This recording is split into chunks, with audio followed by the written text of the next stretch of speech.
ओ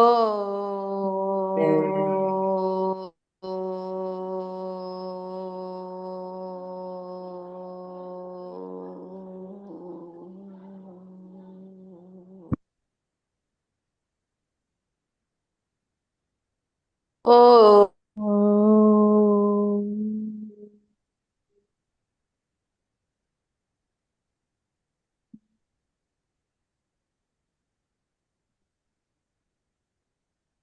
ओ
ओ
ओ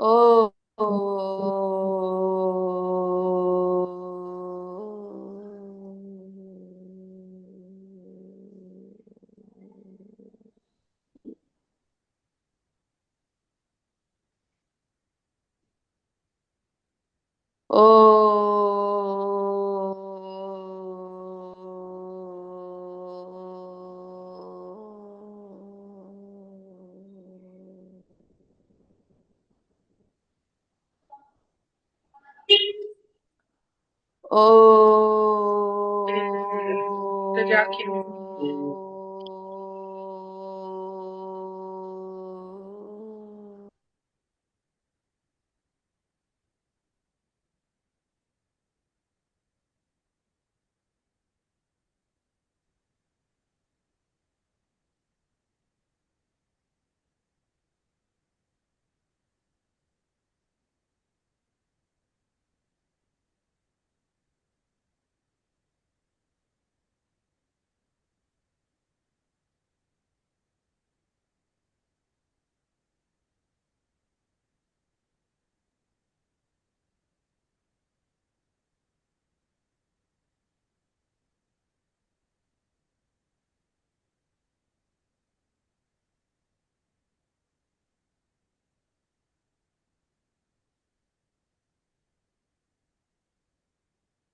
हम्म,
आखिरी 1 मिनट।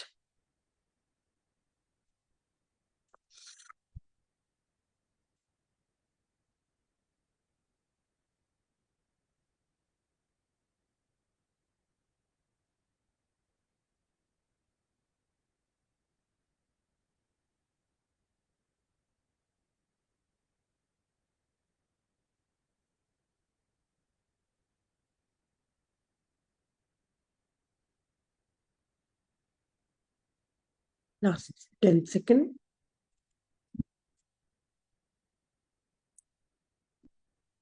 3, 2, 1, 0। हथेलियों को खोलकर अपनी आंखों के ऊपर रखकर जब भी सहजता महसूस हो ध्यान से बाहर आ जाएंगे।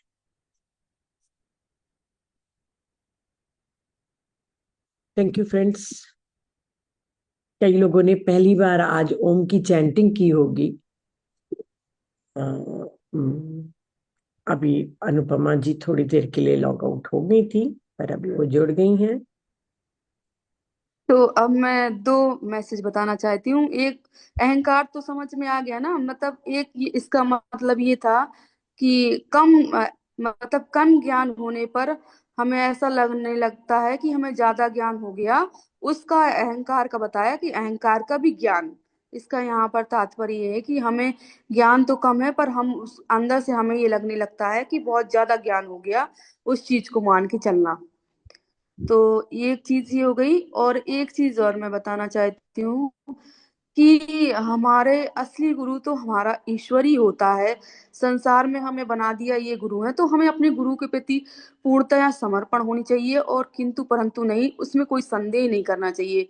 यदि कोई वो बात बता रहे हैं या कुछ कह रहे हैं तो इसका मतलब समझ चाहिए उसके पीछे कोई कारण है, वो जो आप हम नहीं देख पा रहे हैं, लेकिन वो चीज वो देख रहे हैं, इसलिए हमें गाइडेंस करते हैं।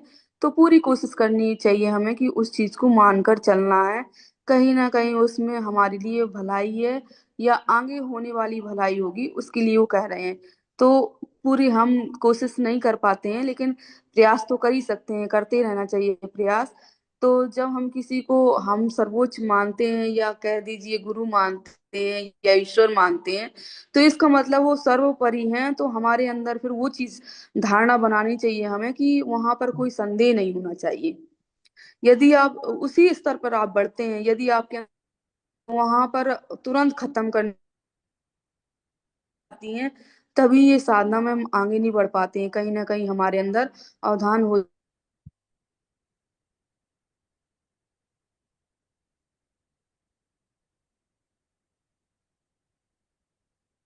फिर से उनका हैंग हो गया है शायद। लेकिन हमारा मन होता है ना, बड़ा चलायमान है, उस समय वो तर्क वितर्क करने लगता है कि उन्होंने ऐसे क्यों कर दिया, ऐसे तो नहीं होना चाहिए।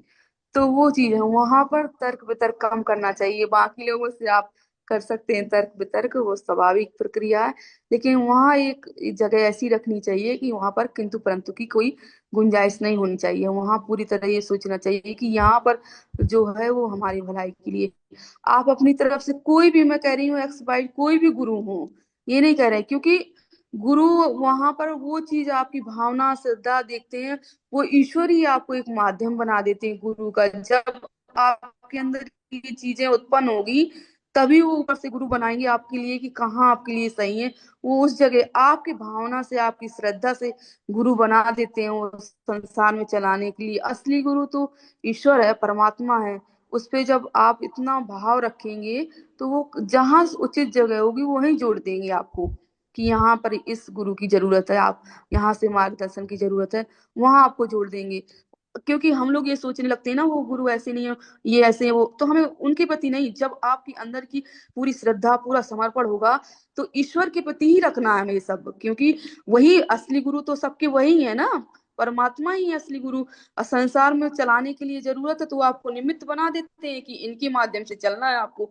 तो इसलिए कोई वहां पर कोई संदेह नहीं रखना है बिल्कुल भी, किसी प्रकार का। वहां पूरी तरह समर्पण, क्योंकि आपको ये सोच के चलना है कि हम परमात्मा के लिए ये भाव रख रहे हैं, पूरी तरह उनके लिए समर्पित हो रहे हैं। तो वो जहां पर भी ये चीजें आएंगी, तो वो जिस लेवल पे जो आपके अंदर की साधना है, वो उस गुरु से आपको जोड़ देंगे कि आपको मार्गदर्शन कहाँ से चाहिए।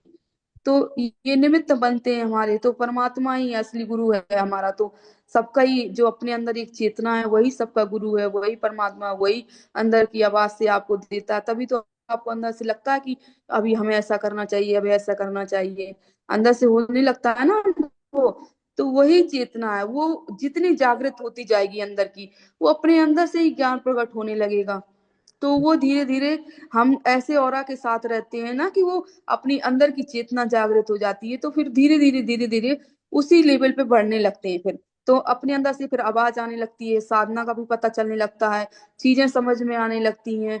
फिर पूरा स्पष्ट होने लगता है कि कहाँ क्या चीज है। अभी हमें कई बार कोई समझाए ना बात को, नहीं समझ में आएगी, लेकिन जब अंदर की चेतना हमारी जागृत होती है, तो हमारे मस्तिष्क पे तुरंत बात क्लिक कर जाएगी कि हाँ ये बात ऐसी है, ये ऐसी है। उतना ही आपको स्पष्ट समझ में आने लगेगा। तो बिल्कुल। बस कोशिश यही करनी है कि गुरु के प्रति पूर्ण समर्पण वहां पर, बट इफ बट नहीं, यही कोशिश करनी है। नहीं, और आप तो खुद एग्जाम्पल है ना बाबा, डिवोटेड एकदम गुरु के लिए।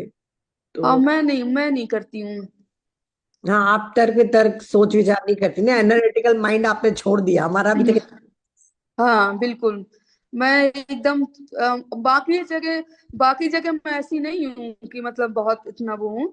लेकिन एक जगह मैं वहां पर हूँ, क्योंकि चीजों को मैंने पहले स्टार्टिंग में बहुत छोटी थी तब होता था। तब फिर मैंने एक दिन ऐसे ही मैं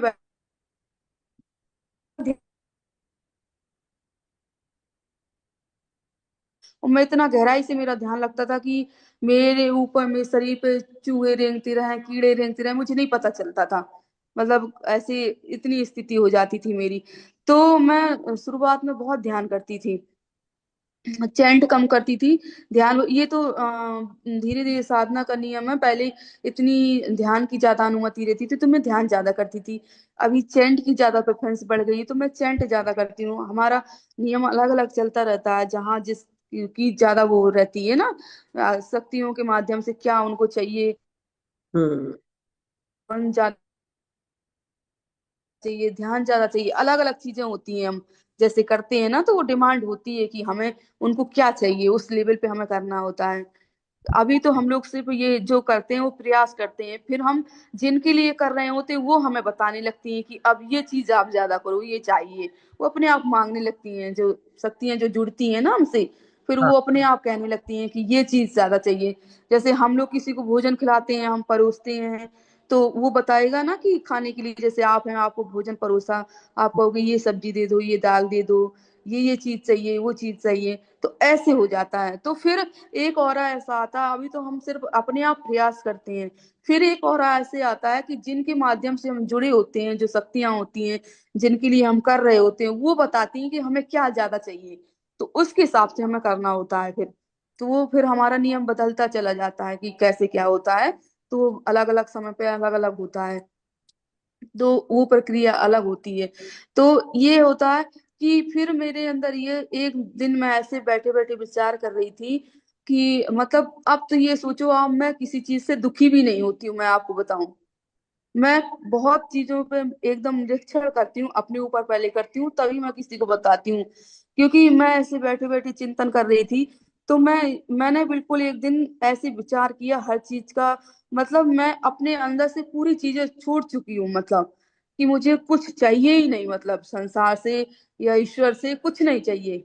बाकी जो मैं अपन होगा, मैं जितनी मुझसे सेवा होगी, जो होगा मैं सहयोग करूंगी, जो जो परमात्मा के जीव हैं उनके लिए सेवा करूंगी, जो भी है मैं सेवा ही करूंगी। फिर मैं अपने अंदर से विचार करती हूँ कि मुझे क्या चाहिए, तो मैंने कहा मुझे तो कुछ चाहिए ही नहीं, मैं तो सेवा के लिए आई हूँ ना, तो मुझे सेवा ही करनी है, मुझे तो कुछ चाहिए ही नहीं। तो आप इन चीजों से, मतलब हमें ऐसा नहीं है कि हमारी दैनिक दिनचर्या नहीं चलती है या हमारे लिए कुछ व्यवस्था नहीं होती है, वो ईश्वर का काम है, वो अपने आप करेगा। लेकिन मेरे अंदर से सारी चीजें खत्म हो गई कि मुझे अब कुछ चाहिए ही नहीं, मतलब ना संसार से कुछ चाहिए, ना ईश्वर से कुछ चाहिए। उनको जो कराना होगा, जो वो कराना चाहते हैं, तो वो अपने आप व्यवस्था करेंगे कि भाई उनको कराना है ना, सेवा करानी है, तो मुझे जो सेवा के कार्य में जरूरत है वो व्यवस्था कराएंगे। और वो जो मुझे जैसे किसी के लिए कुछ करना है तो जरूरत है, तो वो वहां पे कराए। पर मेरे अंदर से वो चीजें खत्म हो गई हैं, मतलब मेरा अपना कुछ भी नहीं है कि मतलब मुझे कुछ चाहिए, या मेरी कुछ सोच ऐसी है कि मुझे मतलब ये चीज की आवश्यकता है, ये इस चीज की, वो सब चीजों से मैं निश्चिंत हो गई हूँ। तो मैं एक दिन ऐसे ही बैठी बैठी ही ध्यान से उठी, ध्यान के बाद मैं ऐसे ही अपना निरीक्षण कर रही थी। फिर मैं सोचने लगी कि ये संसार में दुख है तो क्यों उत्पन्न होता है, क्या होता है। तो एक दिन मुझे समझ में आया कि दुख तो कहीं है ही नहीं है, हमने अपने आप ही सब चीजें बना रखी हैं। यदि हमारे मन में ऐसी चीजें कुछ उत्पन्न होती हैं, या हमें कुछ ऐसा चाहिए होता है, या हमें कुछ जरूरत पड़ती है, तो हम उस पर सोच विचार करते हैं ना कि हमें ये चाहिए, और जब वो हमें नहीं मिलती तो हमारे अंदर दुख उत्पन्न होता है। तो हमने अपना खुद बना रखा है ना। नहीं तो यदि हम उन चीजों को हटा दें, तो ईश्वर देगा भी आपको, और उन चीजों का आपको भान भी नहीं होगा। लेकिन जब हम ये दृढ़ कर लेते हैं हमें ऐसी चीज चाहिए, ऐसी चीज चाहिए, और फिर वो नहीं मिल पाती है, तो वहां पर फिर दुख उत्पन्न हो जाता है। इसलिए हमें अपने मन को बिल्कुल स्वतंत्र रखना है, कुछ नहीं चाहिए, ईश्वर को समर्पित कर दो कि जो उनको कराना होगा, जो उनको देना होगा। तो आप हर चीजों में सम रहें, तो मिल भी रहा है तो भी ठीक है, नहीं भी मिल रहा तो भी ठीक है। तो उस स्थिति में फिर आपको दुख उत्पन्न नहीं होगा। तो ये है। यस यस, तृष्णाई दुख का कारण है ना। बिल्कुल बिल्कुल। तो आपकी व्यवस्थाएं भी होंगी और आपको दुख भी नहीं होगा। यदि आपने अपने मन मन में बैठा ली कोई चीज और वो उसके अनुरूप नहीं हो पाती है, तो दुख उत्पन्न हो जाएगा फिर। ये है। Yes yes. तो पहले से नहीं कुछ सोच करना है, ईश्वर पे छोड़ते जाना है सारी चीजें, और जहां पर आपको समर्पण हो ईश्वर के प्रति, गुरु के प्रति, उनके छोड़ते जाएंगे आप, धीरे धीरे देखेंगे आपकी चीजें भी होती जाएंगी और आपको कोई भान भी नहीं होगा। मैं एक आखिरी क्वेश्चन, हम्म। तो आप एक एक क्वेश्चन हाँ। पूछ जी आखिरी। जी बताएं। क्योंकि देखिए बहुत लोगों ने आज पहली बार ओम की चैंटिंग की होगी, कई लोग नहीं करते हैं। तो जी जी। मैं थोड़ा बहुत जानती हूँ, हम सांस लेके फिर सांस छोड़ते हुए हम करते हैं। हम्म। तो मेरे एक यहाँ पे कुरुडी में एक सर हैं, वो हमको कहते थे कि श्वास नाभि से शुरू करके सहस्त्रार में लेके जाओ और वहां से फिर ओम करना है, ये नाभि तक के। तो वैसा विजुअलाइज करना है या सिर्फ सांस लेके सिर्फ ओम करना है, मतलब जो अपन उच्चारण करते हैं? जैसे अब ये तो है ओम में, समझ लो ओम का आपको इसके कुछ करने, इसमें ध्यान भी आ जाता है, चैंट भी इसमें आ जाता है, और गहराई भी इसमें आ जाती है। लेकिन मैं अभी उसको डीप कराऊंगी, मैं अभी इसलिए नहीं कराती हूँ कि अभी बहुत से नए लोग जुड़ते हैं ना, जिनको अभी अभ्यास नहीं है। तो मेरा तो ये है कि मैं ओम का तो ऐसे है कि जो आप सांस रोकने की भी बात करते हैं, तो इसमें हम सहज रूप से सांस भी रोक लेते हैं, लेकिन अभी मैं उतना डीप नहीं कराती हूँ, नॉर्मली कराती हूँ फ्लो में, ताकि धीरे धीरे लोगों को। नहीं, श्वास लेके फिर छोड़ते हुए ओम बोलना है ना? हाँ, थोड़ा थोड़ी देर सांस अपने अंदर रोकना है। रोकने से क्या होता है, उतनी देर सांस, जैसे आधा सेकंड भी रुक गई, 1 मिनट रुकने लगे तो बहुत बड़ी बात है। तो वो धीरे धीरे अभ्यास होता है, एकदम दम घुटने लगेगा आपको, वैसा नहीं करना, हम सहज करते हैं अभी। तो हम्म, वो धीरे धीरे करते करते थोड़ी देर जब ओम करते हैं, ओम का ओंठ खोले रहते हैं, माँ में थोड़ा अंदर जाते हैं, और हाँ। जो माँ भी खोने लग, जब माँ भी अंदर गहराई में जाने लगता है, तो फिर हम अंदर से थोड़ा सा रुकते हैं, फिर धीरे धीरे फिर खोलते हैं अपने आप को, वैसे ही। मेरा ना म बहुत लंबा रहता तो है। वो चीज अभी गहराई से धीरे धीरे करेंगे, जब सब लोगों के अभ्यास हो जाएगा फिर करेंगे गहराई में, फिर मैं बताऊंगी कैसे करना है। अभी हम थोड़ा सा अभ्यास करते हैं ताकि सहज लोगों में होने लगे। बहुत अच्छा लगता है ओम का, जो जैसे हम लोग, आप फ्लूट वगैरह करते हो, वो चीज एक ऑरा को शांत करने के लिए होता है। ये क्या है, आपको बाहरी तरह से नहीं, अंदर से भी आपके थॉट्स एकदम क्लियर कर देता है। थॉट्स को आप गुंजाइश ही नहीं मिलती वहां सोचने का, क्योंकि उसमें आप लीन होने लगते हैं, और उसमें एक अंदर से फिर बहुत अच्छा सा आनंद सा आने लगता है, क्योंकि उसकी चेतना से आप जुड़ने लगते हैं, तो अंदर शांति सी होने लगती है वो। नहीं तो इसकी तो वाइब्रेशन बोलते ही है ना, तो 430। जब बढ़ाएंगे तो। मतलब इसकी वाइब्रेशन इतनी अच्छी मानी जाती है कि अच्छी फ्रिक्वेंसी मानी हाँ। जाती है एक्चुअली। ओम की जी चैंटिंग जी। यूनिवर्सल साउंड है ये। तो चलिए, बहुत बहुत। बहुत अच्छा रहता है, जैसे ज्यादा करते जाएंगे तो बिल्कुल इसमें लीन से होने लगेंगे आप, तो अंदर से ही शांति मिलने लगती है। तो चलिए, तो अनुपमा जी, आपका बहुत बहुत टाइम लिया, आपके साधना का भी टाइम हो रहा है। और जी जी, हमारे, बिल्कुल आप में जाएंगे अब। अब हम्म। हमारी टेडी जी कैसी है? टेडी ठीक है एकदम। तो चलिए, ठीक। टेडी का बढ़िया चल रहा है समय। हाँ, मैंने जो दिखाया था ना, उसमें स्पेशली टेडी का फोटो डाला था, क्योंकि वो भी एक किसमें? कल मैंने वीडियो दिखाया था, एक बनाया था, मैं आपके साथ शेयर कर दूंगी। तो उसमें मैंने हम्म टेडी का फोटो डाला, हम्म। ताकि लोगों को मालूम चले कि हमारे अच्छा। आचार्य जी की बॉडीगार्ड कौन है। बिल्कुल बिल्कुल। हम्म। Thank you ji, thank you Anupama ji, बहुत जी अच्छे जी। सब समय लोगों दिया। को नमस्कार मेरी तरफ से। थैंक यू वेरी धन्यवाद सब मच। लोगों का। आचार्य जी का मैसेज भी दिया, ओम भी करवा दिया, और वो स्टोरी भी सुना दी, गुरु और शिष्य के प्रति कैसा भाव होना चाहिए, शिष्य को गुरु के प्रति कैसा भाव रखना चाहिए। किंतु परंतु होने से हम अपना ही सब कुछ खराब कर लेते हैं। तो बहुत अच्छा जी जी। लगा। आते रहिए बीच बीच में। और पूरे ज्ञान भारत की तरफ से, नीता जी की जी तरफ से, आचार्य जी को। जी जी, आप लोगों को भी नमस्कार, नमस्कार सब लोगों को मेरी तरफ से नमस्कार जी। तो चलिए फ्रेंड्स, कल मिलते हैं, कल जसविंदर मैम अपने एक्सपीरियंस शेयर करेंगी। तब तक बाय बाय, गुड नाइट, शब्बा